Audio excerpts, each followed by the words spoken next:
And welcome back to Meeting of the Minds. Today I'm here with the golf coach of Villanova, James Wilkes. Thank you for joining us today. Great to be here. Thanks for having me. Absolutely.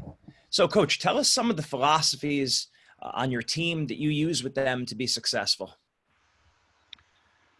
Well, one of the things we work with Jake from Winning Mindset, and he's helped us. One of the first meetings we had was about accountability, and that's really added another dimension to kind of our programming for this year, where obviously coaches and captains, the regular kind of accountability, what everybody thinks of is there. But what Jake helped us kind of develop was through an accountability kind of partners, through buddies.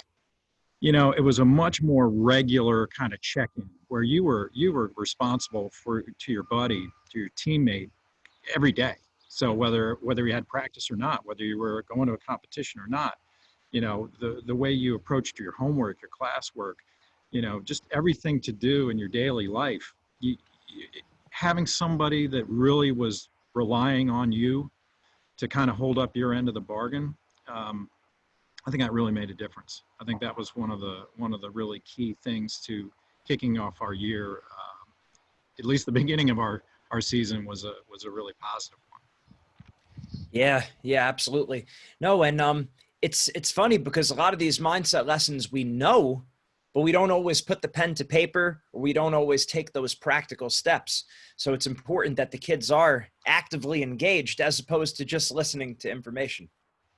Yeah, and that's why, I look forward to our sessions so much, and Jake was able to come to campus a bunch, which was really cool, and got to know our team really, really well on kind of a one-on-one basis. But, having him there and directing the conversation, going around the table over and over and over and getting everybody's thoughts was really cool because two reasons. I mean, really, it keeps everybody engaged.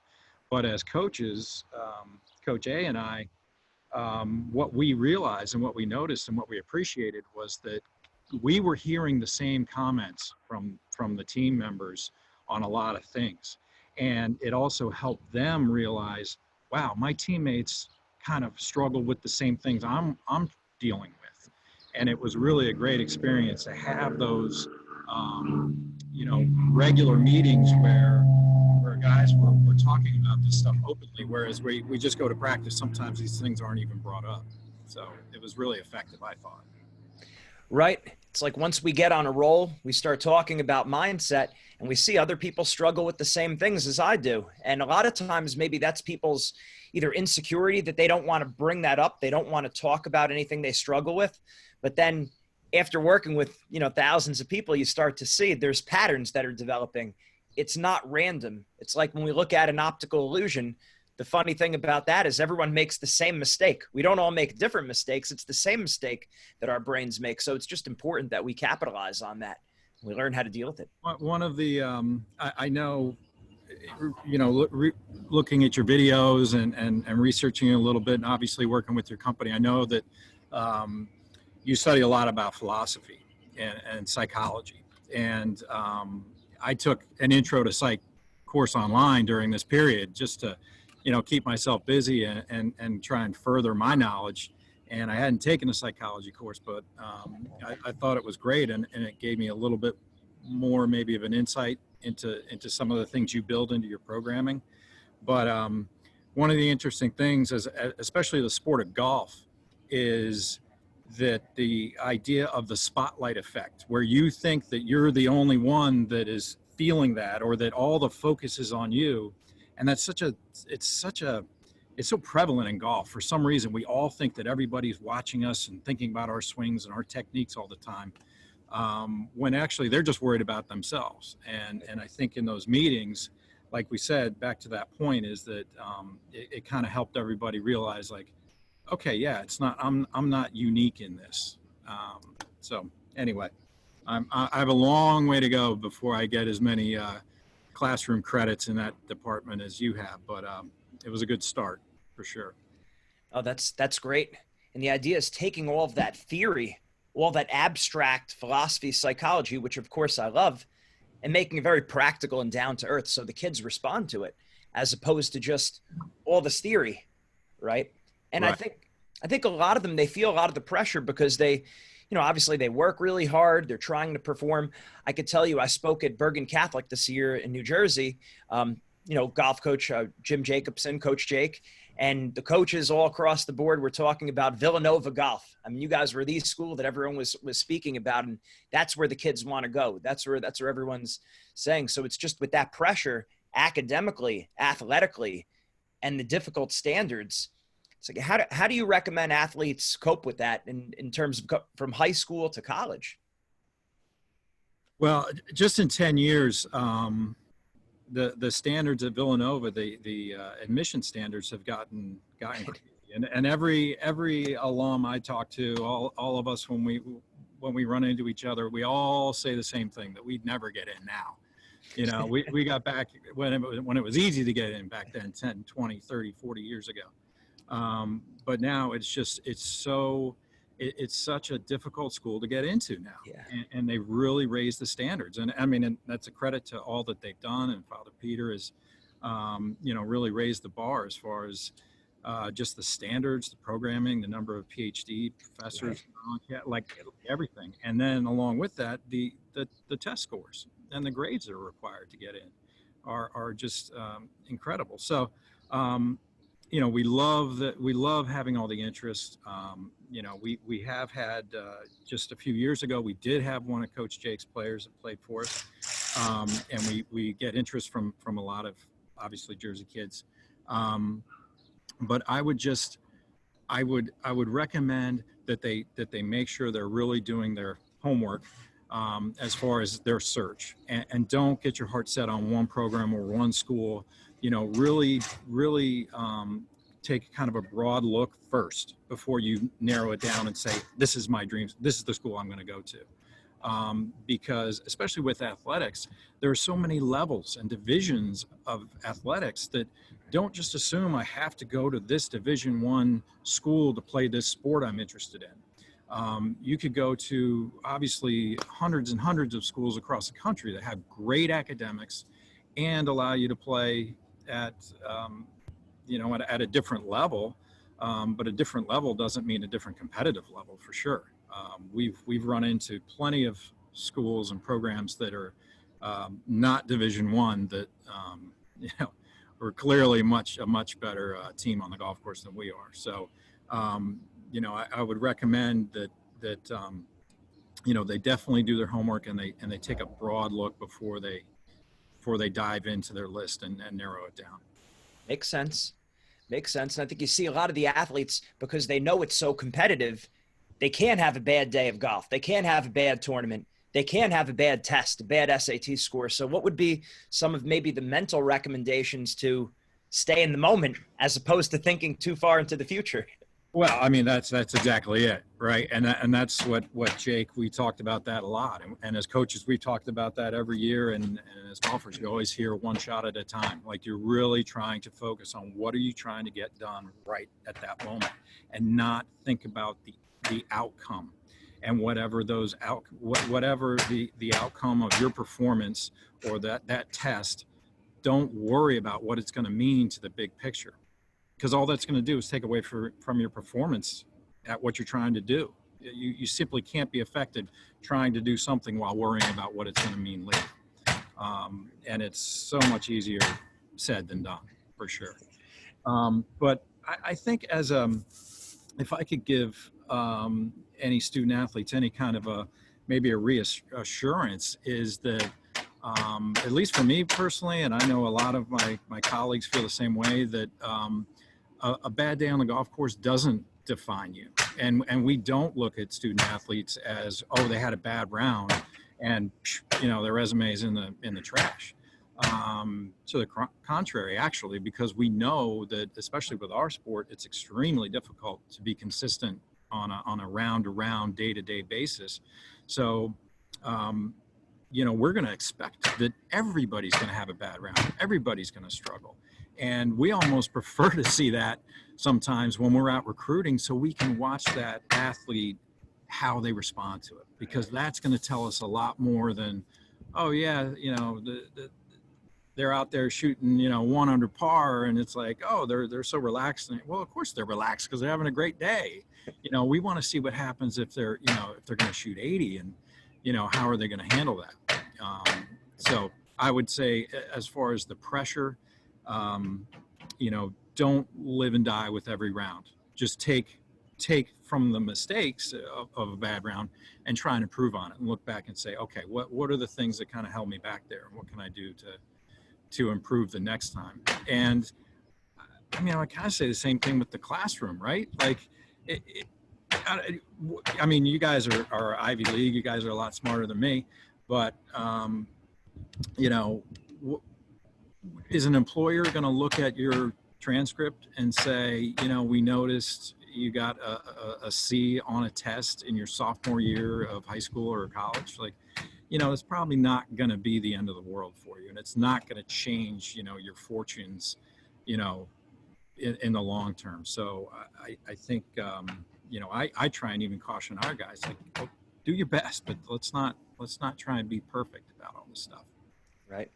I think about Bob Rotella, golf is not a game of perfect. Yeah. Right. That really helped me in my wrestling career. I could tell you from listening to that tape at the time. Sounds like we're real old, but listening to his tape I'm speaking about that.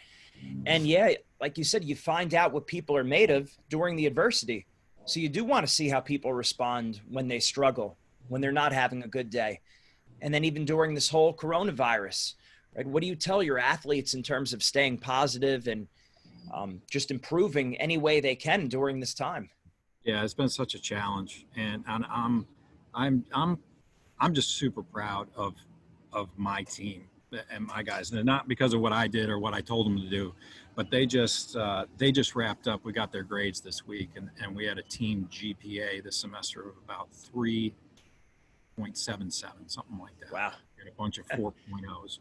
So I'm just so proud of how they handled what was thrown at them. And all these student athletes, high school, middle school, college, they just got such a bad draw and what got thrown at them. So, but we worked really hard trying to message with the guys that, focus on what you can control right now. So right now, yeah, you're stuck at home. Right now, you can't get out on the golf course. Right now, you can't go do all the things you want to do. You're not with your friends. You're not on campus. You're not having, this awesome spring, season out at Villanova. But do your best at what you can do right now. And I'm just really proud of our guys that they did that. So they, we tried to help them maintain a routine. So even though you're in lockdown, they still got up at the same time and got up and approached it like a regular day of work or school. And like you said, I think maybe the most important thing is to be positive, is to stay optimistic, because you're not going to change this big picture and this crisis or any other crisis that's going to come along in your life. Like whether you look at it positively or negatively, it's not going to change the fact that that big event is happening. So why be negative about it? Why not try and draw all the positives out of the situation and come out of it like our guys, maybe even better. Maybe they came out on the other side better. Maybe they're going to be more resilient now. Maybe they're going to look back and appreciate things more and say, wow, those early morning workouts weren't such a drag. I kind of would like to be doing that right now. So I don't know. I guess that was kind of long-winded. Nope. But I just the phrasing of your question is really the answer, I think, is to be optimistic. Yeah, we always say during the adversity, it causes some people to break, other people to break records, right? There's always, I think, whenever you see a national or worldwide adversity, you start to see a changing of the guard. Some people build the gap, build their lead on their opponents that they were better than, and then others close the gap on opponents that were better than them. So like you said, it's just a matter of being hungry, being a ferocious learner, finding a way to get better during all this time, And then you start to see the success and all around. And I think of a school like Villanova, we spoke to the Notre Dame coach yesterday, John Handrigan, and saying the same thing. As a Catholic school, you're talking spirit, mind, and body. You're talking about the complete person, using golf as a vehicle to build virtue. So it's a life lesson. And I also, I think it's great what you said there too about how it's keeping them waking up early in the morning, and them also seeing that, hey, this could be a time where it improves their entire golf career. A lot of athletes get injured. That's the best thing for them, because now they say, man, it was great to have the opportunity. Like you said, those morning workouts, they're thinking back and saying, hey, I wish we had those, because that means I'm playing.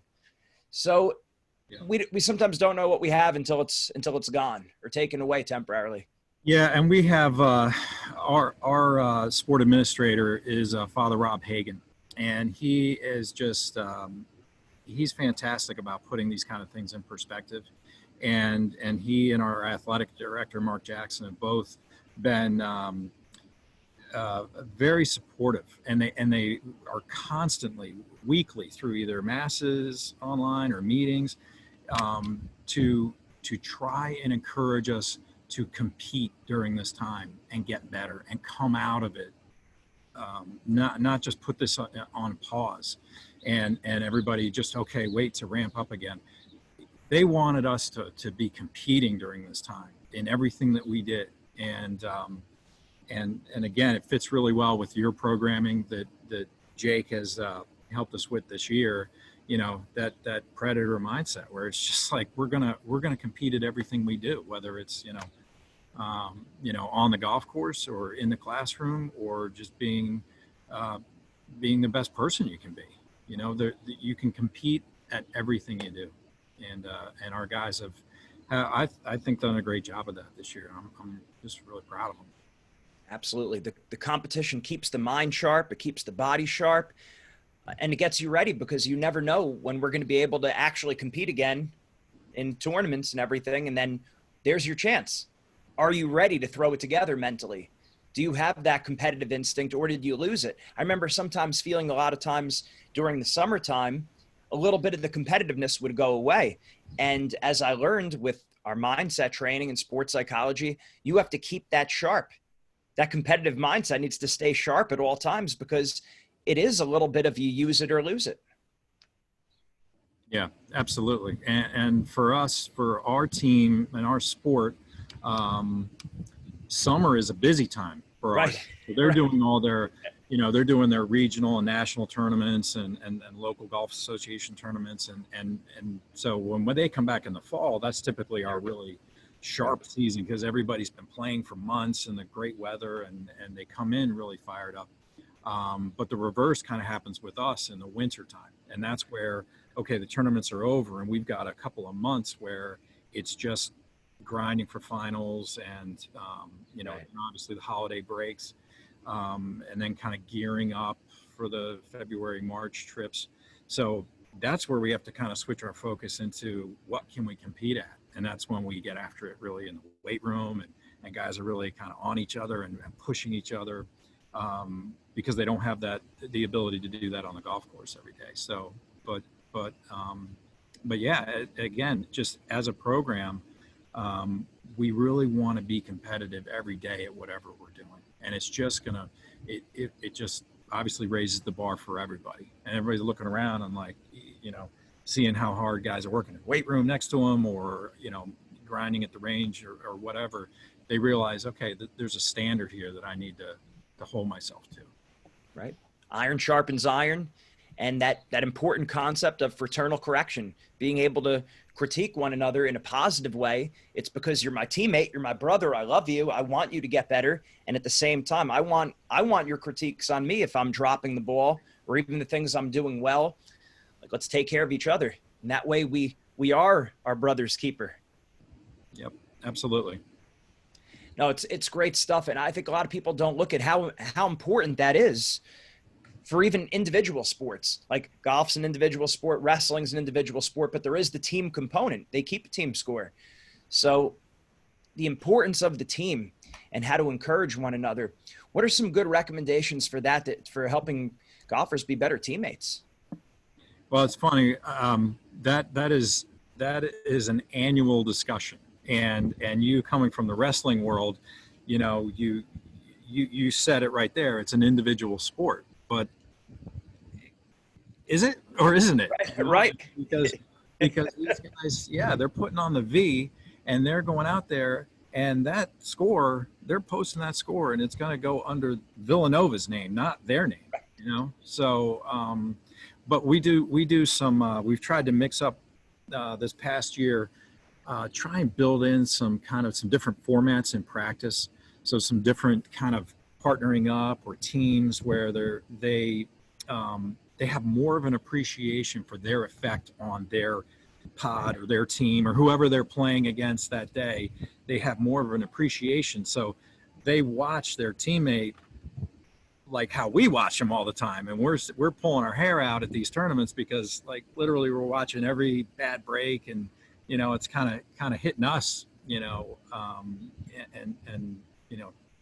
kind of, oh man, like what's happening with this round, and it gives them appreciation of, okay, everything I do matters. Like everything I do could have an effect on my team.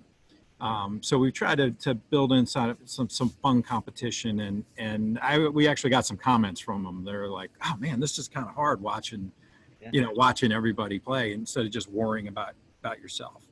But I've kind of, I did hear someone in our department made an observation about individual sports, and they had talked about just a bunch of staff playing in a pickup basketball game.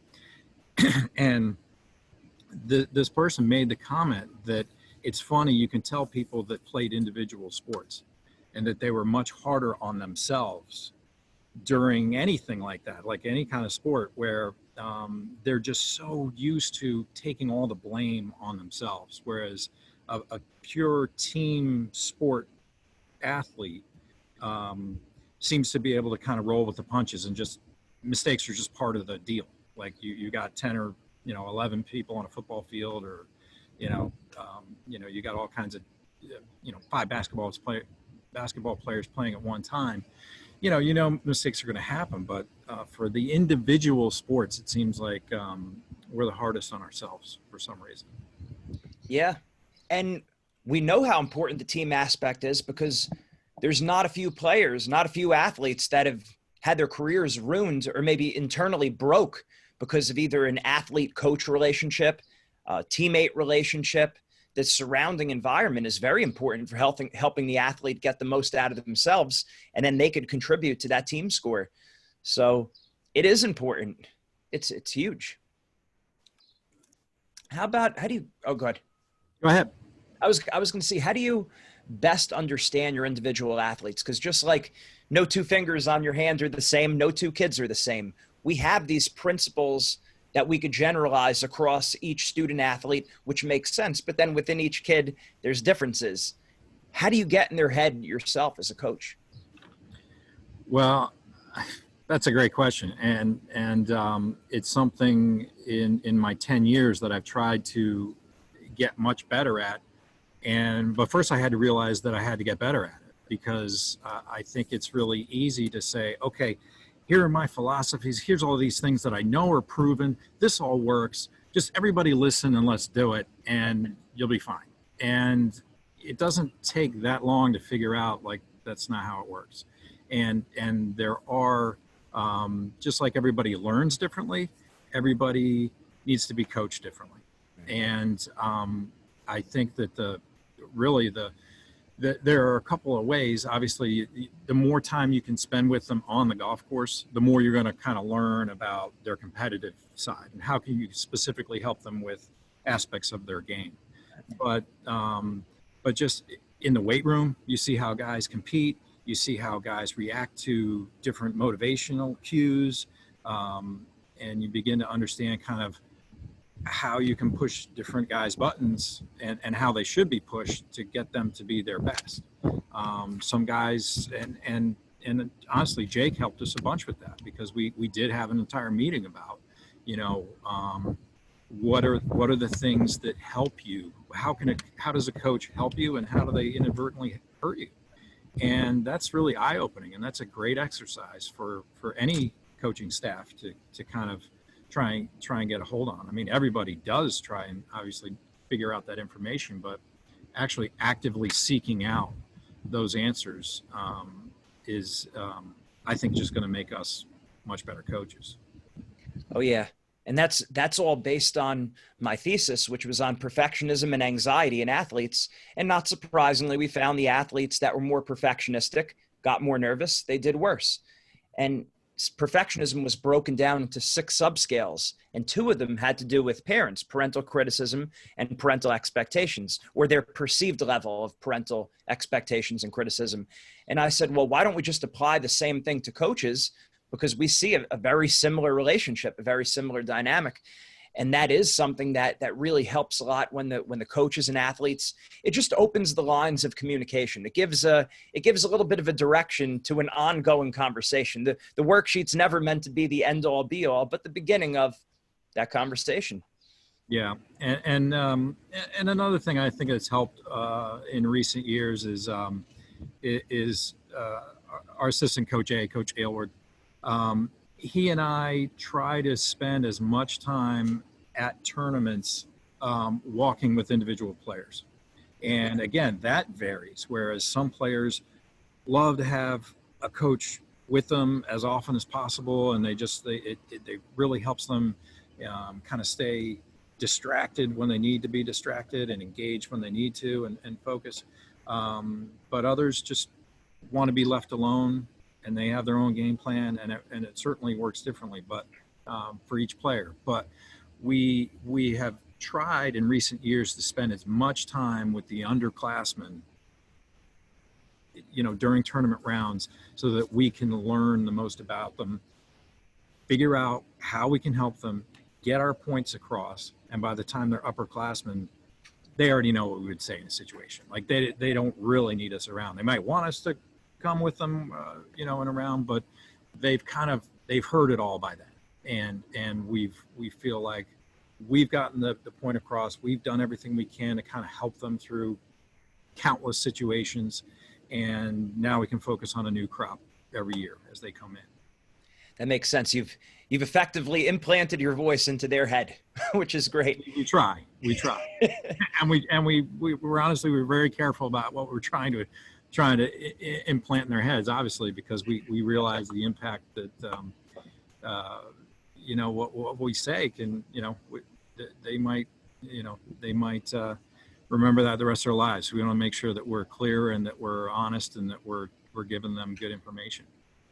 That's it. No, that's important. And that's why, again, you got to look at being a Catholic school and spirit, mind, and body. It's the total picture, using the sport to build virtue. And if you have those priorities in order, we're going to be successful. So I think that's great. Also, being able to strike that balance, I think, and you spoke to this already, that, you want the kids you want to give a kid what they need. So if they want you to be with them a lot, so you're with them a lot, you're walking with them.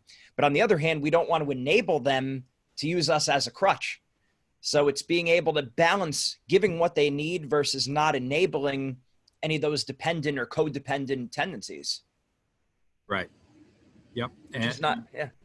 And that's really important, because we do want to, it's kind of like being a parent. You kind of want to see them suffer a little bit. You kind of want to see them go through some adversity. So you don't want to be there to kind of save them every time, Now, obviously, as freshmen, it can be a daunting, experience to come in and, maybe play right away in the fall, and you've got, you're in a new place, you got all these new college classes, and, you're trying to find a new circle of friends, and you got new teammates, and then you've got competition and you're competing at a level you've never been in. So, we understand that for the underclassmen, especially the freshmen, we do want to be around as much as we can be, but that adversity, they have to have it, and they have to go through it to improve. Like you can't shelter them from it,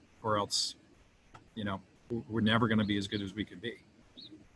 That's right. And especially during this whole time, during the lockdown, the adversity, we need to go through these kind of things from time to time, and it's going to reveal our character, and it's also going to improve our character. So that's important. Thank you, Coach. I really appreciate it. Great information. Where can people find more information on Villanova Golf other than just Googling you? Social media pages, Oh yeah, websites, well, anything? yeah. Actually, I mean, I think the best place is villanova.com. We obviously have our own sports. You know, every sport has their own web page. So I would love for people to check us out on villanova.com to kind of see some of the latest news when there is more news. But yes, certainly Villanova Golf on Twitter, Instagram, Facebook. We'd love to have as many followers and likes, and we really appreciate that there has been so much interest. You know, and again, I'm really proud of our team this year and what they went through. The entire class of 2020 was just really, like I said, dealt a bad hand. So just really proud of them all and wish them luck. That's great. Thank you very much, Coach. Coach James Wilkes and Villanova Golf. Excited to have him on board today. He's doing things right. He's seeing the big picture, and make sure you check it out. Make sure you check out his website. Make sure the school's website. And we're all praying for you. We're all praying for your family. So just keep it going. Love to keep working with you. All right. Thanks very much. Thanks for having me. All right. Take care. All right.